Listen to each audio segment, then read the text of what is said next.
A disciple approached his master and asked, "Master, what do people need to be happy?" The master asked, "What do you think?" Disciple thought for a moment and said, "I feel that if one's basic needs are being met, like having food and drink, a place to live, a good job, and security, then he will be happy." Hearing this, the master did not say anything and asked the disciple to go on a walk with him. The master and disciple walked for a while, and then stopped near a door. The master said, "Open this door."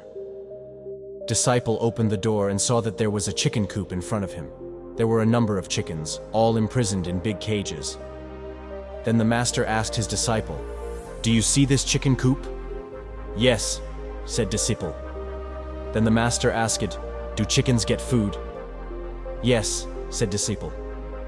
"Do they have a house to live in?" The master again asked. "Yes, kind of," said the disciple. "Are they safe from cats or dogs?" the master asked.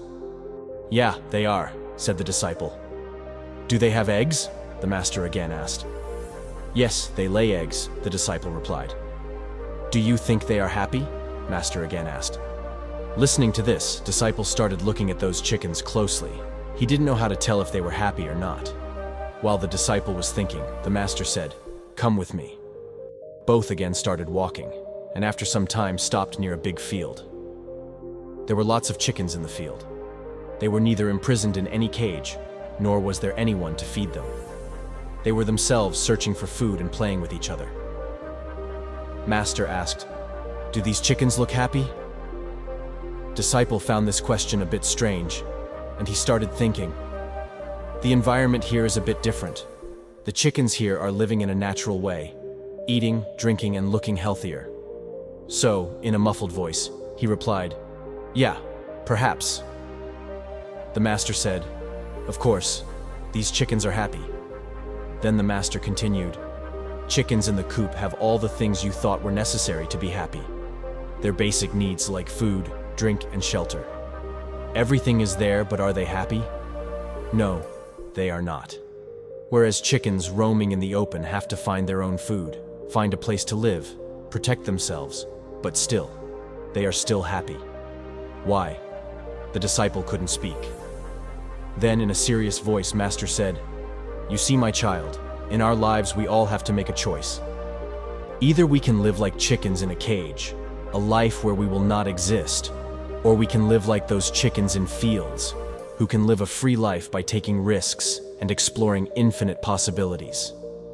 You asked me about how to live happily. So, here is my answer. You cannot be happy just by breathing or surviving. To be happy, you should have the courage to live life freely." The story of the disciple and the master teaches us profound lessons about true happiness and the choices we make in our lives. Real happiness doesn't just come from having basic needs like food and a safe place to stay. Rather, true happiness is more about being yourself, taking on challenges, and dealing with uncertainties in life. Much like the caged chickens, some people may opt for a more secure and predictable path, while others are those who are like the free-range chickens and choose a life that involves more risks and exploration. The analogy between caged and free-range chickens reflects our own choices in life. The cage represents self-imposed limitations, the fear of the unknown, and a reluctance to step outside the comfort zone. On the other hand, the chickens in the field represent those who come out of their comfort zone, embrace life's uncertainties, take risks, and explore infinite possibilities.